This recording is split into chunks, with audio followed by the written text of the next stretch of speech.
नमस्कार, news India देख रहे हैं आप। मैं हूं कुंदन जमार। इस वक्त की बड़ी खबर से बुलेटिन की शुरुआत करते हैं। बड़ी खबर है देहरादून से जुड़ी हुई, जहां पर सीएम धामी कैबिनेट की अहम बैठक लिए शाम 5 बजे उत्तराखंड की कैबिनेट की बैठक होगी।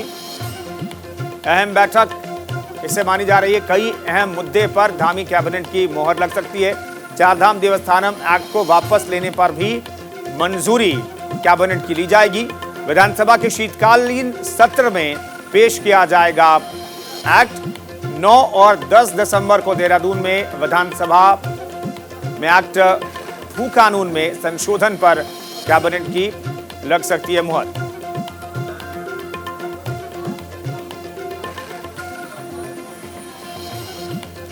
तो शाम 5 बजे कैबिनेट की बैठक होगी। इस वक्त की बड़ी खबर हम आपको बता रहे हैं।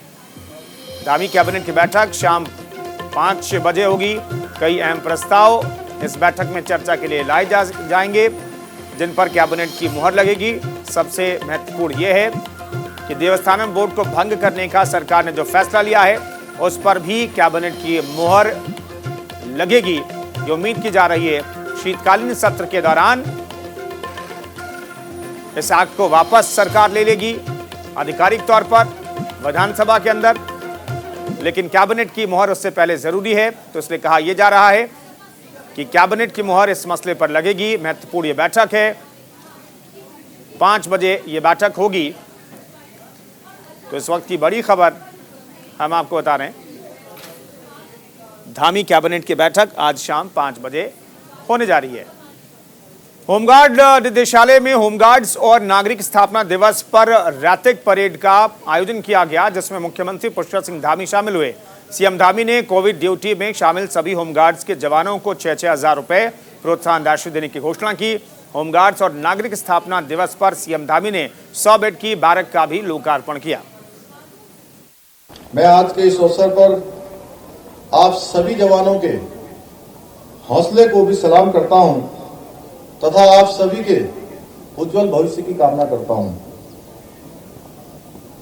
आज की रैतिक परेड की सुसज्जित वेशभूषा और ड्रिल को देखकर मैं स्वयं को बहुत ही मंत्रमुग्ध महसूस कर रहा हूं। आज की इस रैतिक परेड ने मुझे मेरे बीते दिनों की याद दिला दी, जब मैं भी एनसीसी कैडेट्स के रूप में आप लोगों की तरह ही गर्व के साथ सीना फुलाकर कदमताल करता था। होमगार्ड्स के जवान राज्य में कानून व्यवस्था को संचालित करने में एक बेहद अहम भूमिका निभाते हैं। हमारा ये अर्धसैनिक बल हर वर्ष 6 दिसंबर को अपना स्थापना दिवस मनाता है। होमगार्ड्स के जवान पूरे समर्पित भाव से जन सेवा और पुलिस को सहयोग करते आ रहे हैं। आपको जिस भी स्थिति में जिस भी मोर्चे पर तैनात किया गया है, आप सब ने उम्मीद से बढ़कर कार्य किया है। मैं इसके लिए आप सबको पुनः बहुत बधाई देता हूं, बहुत शुभकामनाएं देता हूं। होमगार्ड्स के जवान आवश्यक सेवाओं के सही संचालन से लेकर किसी भी आपात स्थिति से निपटने और सामाजिक सद्भाव बनाए रखने में हमेशा उत्कृष्ट योगदान देते रहे हैं। आपको प्राप्त सीमित संसाधनों के बावजूद भी आपने हमेशा अपने दायित्वों का पूरी गंभीरता के साथ निर्वहन किया है और इसके लिए आप सभी सम्मान के पात्र हैं। और बीजेपी प्रदेश अध्यक्ष मदन कौशिक ने पीएम नरेंद्र मोदी की रैली को बेहद सफल बताया है। मदन कौशिक ने कहा कि शायद पहली बार ऐसा हुआ है कि इतनी बड़ी संख्या में आम जनता ने रैली में हिस्सा लिया। प्रदेश अध्यक्ष मदन कौशिक ने प्रधानमंत्री नरेंद्र मोदी की रैली में आई जनता का आभार भी जताया। मदन कौशिक ने कहा कि प्रधानमंत्री नरेंद्र मोदी ने उत्तराखंड को लेकर जो विजन तैयार किया है, उसे हम सब मिलकर पूरा करेंगे। इसके साथ ही 2025 तक हमारा सपना है कि उत्तराखंड देश के अग्रणी राज्यों में शुमार हो।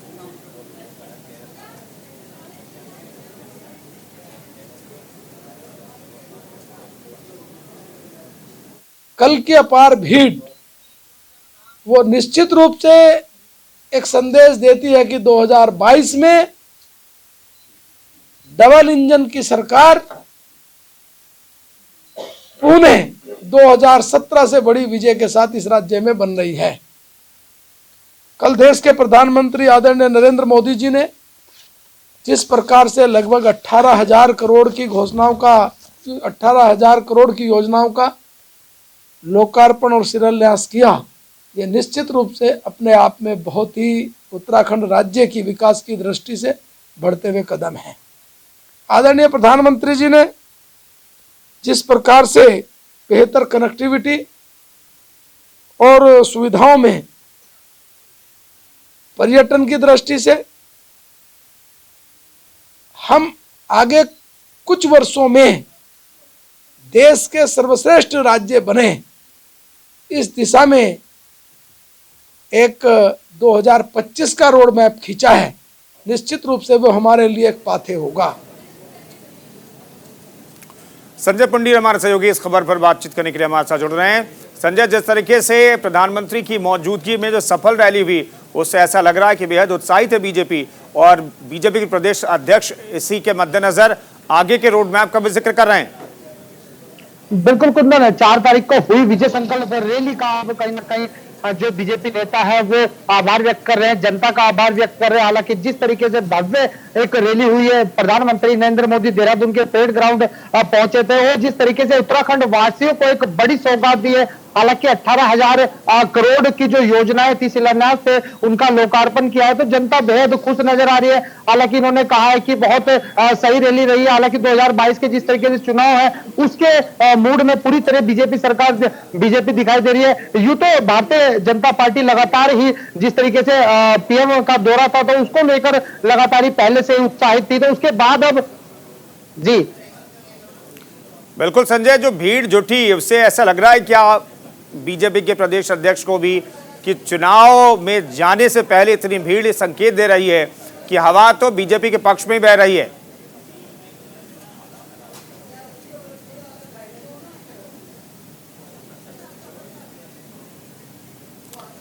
चलो, लगता है कि संजय पुंडीर तक आवाज फिलहाल नहीं पहुंच पा रही है। फिलहाल आगे बढ़ते हैं।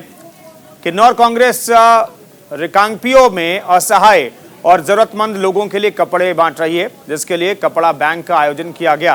पुलिस प्रशासन ने आज रिकांगपियो से कांग्रेस के कपड़ा बैंक को हटाने के निर्देश दिए हैं, जिसके बाद कांग्रेस कार्यकर्ताओं और पुलिस में जमकर बहसबाजी भी देखने को मिली।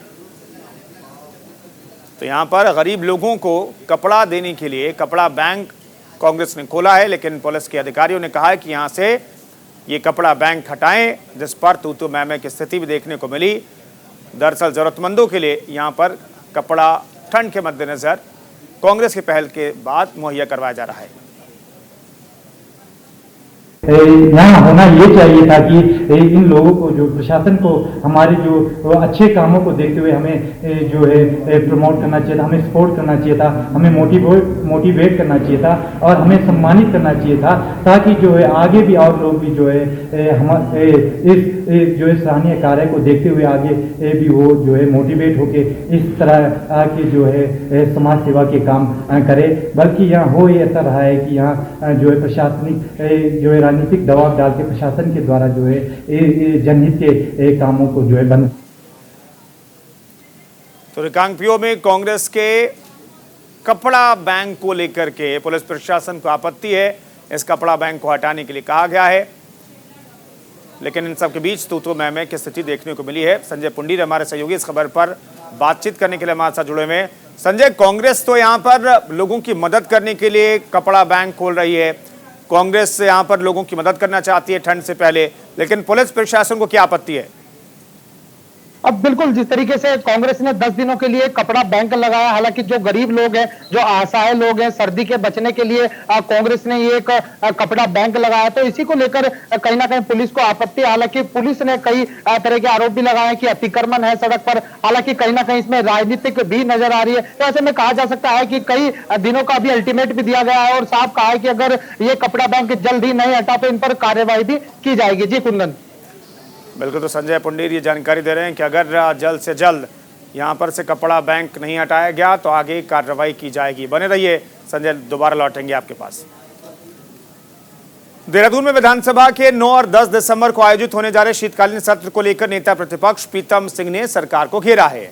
इसके साथ ही प्रीतम सिंह ने परिसंपत्तियों के बंटवारे को लेकर भी सरकार पर कई सवाल खड़े किए। इसके साथ ही हमारे संवाददाता रोहित विक्रम सिंह ने प्रीतम सिंह से बातचीत की है। कांग्रेस के वरिष्ठ नेता और नेता प्रतिपक्ष प्रीतम सिंह जी इस समय हमारे साथ न्यूज़ इंडिया पर मौजूद हैं। सर, सत्र को लेकर एक बार कांग्रेस का और अपना स्टैंड क्लियर कर दिए, क्योंकि 29 और 30 नवंबर को सत्र आहूत करने की बात आई, फिर 7 और 8 को गैरसैंण में, और अब 9-10 को राजधानी देहरादून में। क्या स्टैंड है कांग्रेस का इस पर? देखिए, प्रश्न कांग्रेस के स्टैंड का नहीं है।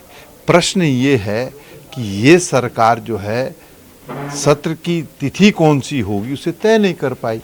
पहले तिथि थी 29 और 30, उसके बाद 7 और 8, अब 9 और 10।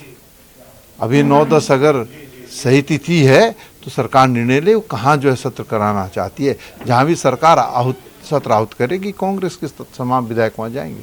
लेकिन कुछ दिन पूर्व हमने विधानसभा अध्यक्ष का एक बयान सुना। उन्होंने कहा कि संसदीय कार्य मंत्री और आपसे, नेता प्रतिपक्ष से बातचीत हुई है और इन लोगों के कहने पे ही हमने थोड़ा इस पर निर्णय लिया है। देखिए, पहले तो मैं एक प्रश्न जो है खड़ा करना चाहता हूँ। जब सत्र की तिथि सुनिश्चित नहीं थी तो किस बात का संवाद स्थापित हमसे किया गया? आपने अनौपचारिक बात की क्योंकि सत्र की तिथि नहीं थी। आपने अनौपचारिक बात की तो निश्चित रूप से मैंने उस दिन भी कहा और आज फिर दोहरा रहा हूँ कि भाई गैरसैंण को सरकार ने ग्रीष्मकालीन राजधानी घोषित किया, लेकिन ग्रीष्मकाल में राजधानी एक दिन भी वहाँ से संचालित नहीं हुई है। आप शीतकालीन सत्र वहाँ आहूत करना चाहते हैं तो गैरसैंण के या अस्थायी राजधानी के परिप्रेक्ष्य में भी तो निर्णय लो। तो क्या गलत कहा? अच्छा, शीतकालीन सत्र में किस भूमिका में आपको देखेगी जनता, किस तरह से, क्योंकि ये अंतिम सत्र भी हो सकता है? देखिए, हमको तो विगत जो है उत्तराखंड के लोग, वैसे तो मैं 93 में विधायक हो गया था, लेकिन 2002 से जो है 2021 तक जो है लोग देखते आ रहे हैं। जिस रूप में देखा उसी रूप में आगे भी देखेंगे। परिसंपत्तियों के बंटवारे को लेकर सरकार कह रही है कि बहुत बड़ी उपलब्धि है, बड़े भाई और छोटे भाई उत्तर प्रदेश और उत्तराखंड का दर्जा मुख्यमंत्री दे रहे हैं। आप लोग कह रहे हैं कि कोर्ट में जाएंगे, कब जाएंगे? देखिए, परिसंपत्तियों के बंटवारे के परिप्रेक्ष्य में मुख्यमंत्री जी ने बड़े भाई छोटे भाई का जो उदाहरण दिया, तदनुसार ही परिसंपत्तियों को उत्तर प्रदेश के हाथों में गिरवी रखने का काम सरकार ने किया। बड़े भाई के सामने छोटे भाई ने सिलेंडर कर दिया। देवस्थानम बोर्ड अधिनियम को लेकर आप लोग लगातार सरकार से कह रहे थे कि भंग करिए, भंग करिए। सरकार ने कहा कि हमने कांग्रेस की बात मान ली, भंग कर दिया। अब कांग्रेस आभार जताए, कांग्रेस मीन में क्यों निकाल रही है? हम कहाँ मीन में निकाल रहे हैं? आप कह नहीं रहे कि चुनाव के डर से? हाँ, क्या गलत है? पहले वाले मुख्यमंत्री ने इस देवस्थानम बोर्ड को कानून बनाया। उस समय जो वर्तमान मुख्यमंत्री थे वो भी सदन के सदस्य थे, तो क्यों मौन रहे उस समय? तो इंडिया से बात करने के लिए बहुत बहुत धन्यवाद प्रीतम सिंह जी। तो हमने बात किया नेता प्रतिपक्ष प्रीतम सिंह से, जो कांग्रेस के वरिष्ठ नेता भी हैं। स्पष्ट रूप में मौजूदा परिप्रेक्ष्य में तमाम राजनीतिक गतिविधियों को लेकर बेपाक जवाब दिया प्रीतम सिंह जी ने। न्यूज़ इंडिया के लिए देहरादून से रोहित विक्रम सिंह। और अभी रुक रहे हैं छोटे से ब्रेक के लिए, फौरन हाजिर होते हैं। बने रहिए न्यूज़ इंडिया के साथ।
उत्तराखंड का वोट युद्ध देख रहे हैं आप। 16 दिसंबर को राहुल गांधी के उत्तराखंड दौरे को लेकर सियासत गरमा रही है और कांग्रेस ने जमकर निशाना भी सरकार पर साधा है और कहा कि कांग्रेस में आपसी मतभेद कतई नहीं है और कांग्रेस को विधानसभा चुनाव में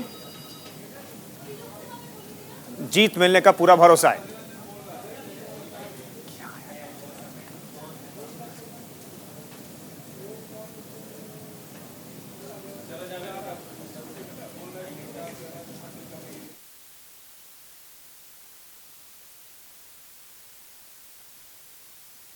ये तो कांग्रेस का अपना निर्णय है, वो किस नेता को बुलाते हैं, लेकिन सामान्यतः मुझे जो लगता है वो नेताओं को बुलाने से बच रहे हैं। कांग्रेस में आपस में मतभेद हैं। आधे नेता कह रहे हैं राहुल गांधी के आने से हमारी पार्टी को भारी नुकसान होगा, आधे नेता कह रहे हैं उनको ना बुलाया जाए। तो मुझे लगता है कि कांग्रेस में जो आपस में तालमेल नहीं, हालांकि उनका अपना मैटर है, मुझे क्या बोलना, लेकिन मुझे कांग्रेस के जो अंदरूनी लग रहा है कि वो राहुल गांधी को या किसी नेता को नहीं चाहते। हरिद्वार के ज्वालापुर विधानसभा से कार्यकर्ताओं को लेकर देहरादून रैली में शामिल होने जा रही बस और कार की भिड़ंत से सड़क हादसा हो गया, जिसमें 3 लोगों की मौत भी हो गई और एक व्यक्ति गंभीर रूप से घायल हो गया, जिसके बाद मुख्यमंत्री पुष्कर सिंह धामी ने मुआवजा देने की घोषणा की है। उन्होंने कहा कि मृतकों को 2-2 लाख और घायल को इलाज के लिए 50,000 भाजपा सरकार की ओर से दिए जाएंगे।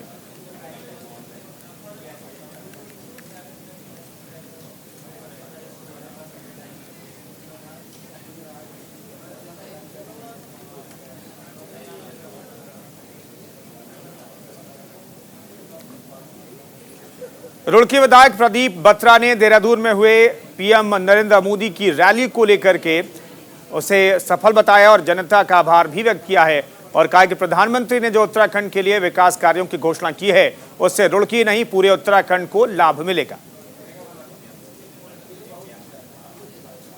प्रधानमंत्री नरेंद्र मोदी जी ने जो उत्तराखंड के लिए लोकार्पण करे, शिलान्यास करे और जो घोषणाएं करी हैं, मैं समझता हूँ अपने आप में ऐतिहासिक हैं और जो है कल्पना भी नहीं कर सकते जो उन्होंने कॉरिडोर की घोषणा देहरादून से दिल्ली तक की करी है, जो कि मात्र 2 घंटे में दूरी तय होगी। ना सिर्फ दूरी तय होगी बल्कि मैं समझता हूँ कि उत्तराखंड की जब कनेक्टिविटी बढ़ेगी और ट्रांसपोर्ट में समय कम लगेगा तो पर्यटन यहाँ आकर्षित होगा, पूरे देश से विश्व से उत्तराखंड जुड़ेगा और ये दशक, आने वाला दशक उत्तराखंड का दशक है। जब उत्तराखंड 25 वर्ष का होगा तो मैं समझता हूँ कि उत्तराखंड अपने यौवन पर होगा और उत्तराखंड देश। उत्तराखंड राज्य में कोरोना संक्रमण के दोबारा बढ़ते प्रकोप पर सीएम धामी ने चिंता जाहिर की है और सीएम ने कहा है कि कोरोना को लेकर सरकार पूरी तरह सजग है और संक्रमण के खतरे को लेकर लगातार बैठकें की जा रही हैं। वहीं सरकार ने एक दिन में 25,000 लोगों की टेस्टिंग का लक्ष्य भी रखा है।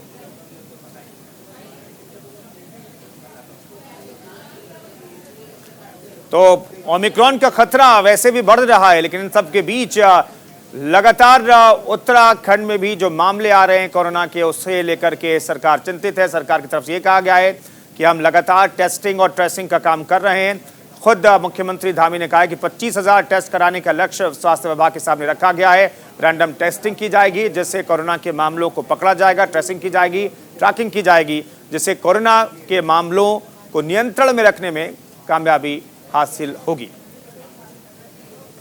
इसलिए हम लोगों ने कल परसों 3 दिन का एक अभियान रखा है, मेरा अभियान, जिसमें वैक्सीनेशन के साथ साथ प्रचार प्रसार भी है। कल भी आपने देखा होगा पेपर में आया हिंदुस्तान और उसमें हम जो दिन जाने में हम लोगों ने अपील किया लोगों से जो कोरोना का जो गाइडलाइन है, कोरोना बिहेवियर, उसको ध्यान में रखते हुए अपने आप ये करें। इसलिए हम लोगों ने कल परसों 3 दिन का लेकर पूरी तरह से सजग हैं। हमने इसके लिए लगातार बैठक की है, हाई पावर कमेटी की बैठक की है और सभी जगह पर हम रैंडम टेस्ट चालू कर रहे हैं। एक दिन में हमने 25,000 का लक्ष्य रखा है टेस्टिंग का और जो भी जरूरी है जान माल की सुरक्षा के लिए सभी जगह पर हम रैंडम चालू करवा रहे हैं। रेलवे स्टेशन है, हमारे हवाई अड्डे हैं या हमारे बॉर्डर हैं, सब जगह पर हम लोग। तो उत्तराखंड में भी बढ़ते मामलों के मद्देनजर सरकार अलर्ट मोड में काम कर रही है। मुख्यमंत्री पुष्कर सिंह धामी ने यह कहा है कि लगातार स्वास्थ्य विभाग को एक्टिव मोड में काम करने के लिए कहा गया है। 25,000 टेस्टिंग के भी आदेश हर रोज के लिए दिए गए हैं। ओमिक्रॉन के खतरे के बीच कोरोना के मामलों पर नजर सरकार बनाए हुए है। और बात मौसम की करते हैं। पहाड़ी इलाकों में मौसम का मिजाज भी बदल रहा है और सुबह से बद्रीनाथ, हेमकुंड साहिब और हिम क्रीड़ा स्थल औली में भी बर्फबारी हो रही है, जिससे पर्यटकों में खुशी का माहौल है। वहीं निचले इलाकों में ठंड बढ़नी शुरू हो गई है। पहाड़ी इलाकों में पारा शून्य से नीचे पहुंच गया है। हिम क्रीड़ा स्थल औली में बर्फबारी होने से जहां पर्यटकों में खुशी है, वहीं स्थानीय लोगों में भी खुशी का माहौल है।